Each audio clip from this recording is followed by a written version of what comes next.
గారు, కోన రవికుమార్ గారు, గొండు శంకర్రావు గారు, బొగ్గు రామమూర్తి గారు మాట్లాడారు.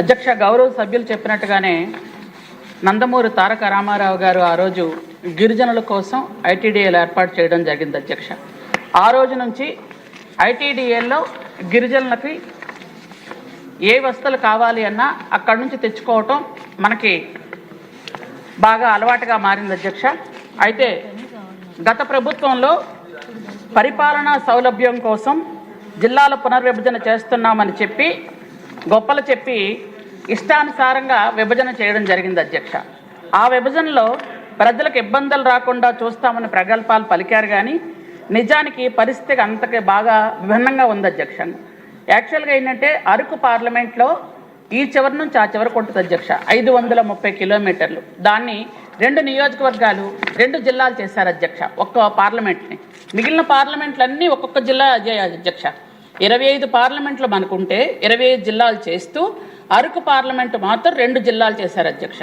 అవి కూడా యాక్చువల్గా చెప్పాలంటే పార్వతీపురం మన్యం జిల్లా చిన్నదైనా కానీ అక్కడ అల్లూరు సీతారామరాజు జిల్లా మాత్రం మళ్ళీ చాలా పొడవు. అధ్యక్ష 350 కిలోమీటర్ల దూరం. అధ్యక్ష జిల్లా హెడ్ క్వార్టర్స్కి రావాలి అంటే అలాంటి పరిస్థితులు తీసుకొచ్చారు. అధ్యక్ష అయితే ఈ పునర్విభజనలో భాగంగా శ్రీకాకుళం జిల్లాలో పాలకొండ నియోజకవర్గం పార్వతీపురం మన్యం జిల్లాకు వచ్చినప్పటికి కూడా పాలకొండ నియోజకవర్గంలో ఉన్న సీతంపేట ఐటీడీఏలో పార్వతీపురం అక్కడ సీతంపేట ఐటీడీఏలో ఉన్నటువంటి 4 మండలాలు మాత్రం పార్వతీపురం మన్యం జిల్లాకు వచ్చాయి. అధ్యక్ష అంటే పాలకొండ మాత్రమే వచ్చింది కాబట్టి 4 వచ్చాయి.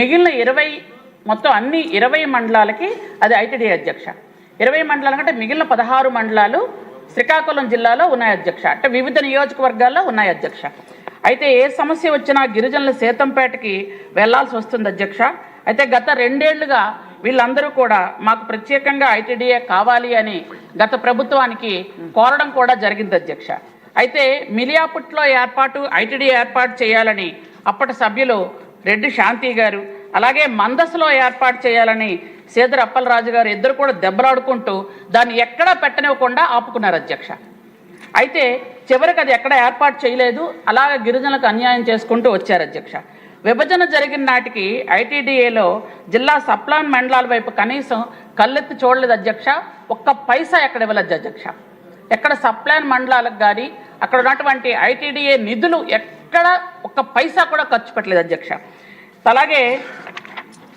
గిరిజన గ్రామాలకు త్రాగునీరు కానీ రహదారి సౌకర్యాలు కానీ ఒక్కటి కూడా వైసీపీ ప్రభుత్వం ఏర్పాటు చేయలేదు. అధ్యక్ష సప్లాన్ నిధులను దారి మళ్లించి వివిధ కార్పొరేషన్లకు కేటాయించి గిరిజన సమస్యలు పరిష్కారం చేయలేదు. అధ్యక్ష కొండపైన ఉన్న గిరిజన గ్రామాలకు రహదారి సౌకర్యం పేరుతో కోట్ల రూపాయలు ఖర్చు చేస్తామని చూపించారు, కానీ ఒక్కటి కూడా ఖర్చు చేయలేదు.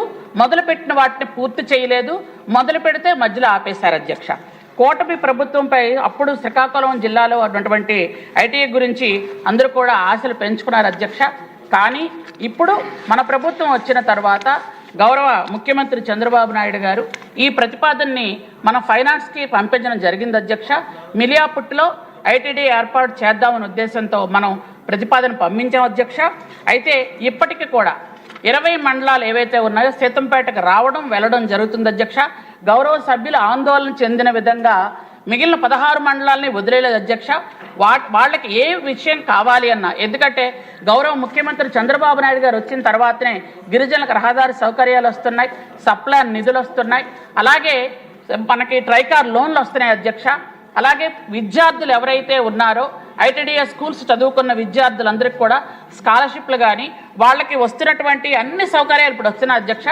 కాబట్టి మన వాళ్ళందరూ కూడా ఇప్పుడు ఎవరైతే గౌరవ సభ్యులు అందరూ అడిగారో వాళ్ళందరికీ కూడా నేను ఒక విజ్ఞప్తి చేస్తున్నాను. అధ్యక్ష ఖచ్చితంగా మీ గిరిజన మండలాల్లో ఉన్నటువంటి గిరిజనుల్ని ఐటీడీఏకి ప్రజెంట్ సీతంపేట ఐటీడీఏకి పంపించండి. అక్కడ ఖచ్చితంగా అన్ని రకాలైనటువంటి రాష్ట్రంలో ఉన్నటువంటి గిరిజనులందరికీ ఏ విధంగా అయితే సౌకర్యాలు సేవలు జరుగుతున్నాయో అక్కడ కూడా చేస్తామని ప్రభుత్వం ద్వారా తెలియజేస్తున్నాను. అధ్యక్ష థ్యాంక్ యూ.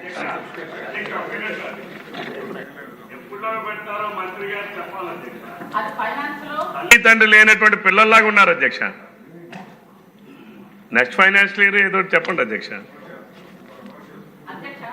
ఫైనాన్స్లో ప్రజెంట్ ఉంది. అధ్యక్ష ఫైనాన్స్ రేపు అనౌన్స్ చేస్తే రేపు ఇచ్చేస్తాం. అధ్యక్ష సమస్య కేశవ్ గారి మీద పెట్టారా? అధ్యక్ష, గౌరవ మంత్రి గారు నేను కోరేది కనీసం నెక్స్ట్ ఫైనాన్స్ ఇయర్ చెప్పండి. సమాధానం ఏం చెప్పాలో కూడా మీరు చెప్పడం సమంజసం కాదు. నేను ఇమ్మని అడుగుతున్నాను అధ్యక్ష. Next finance year. Question number 506 మళ్ళీ గుమ్మడి సంజయ్ రాణి గారు.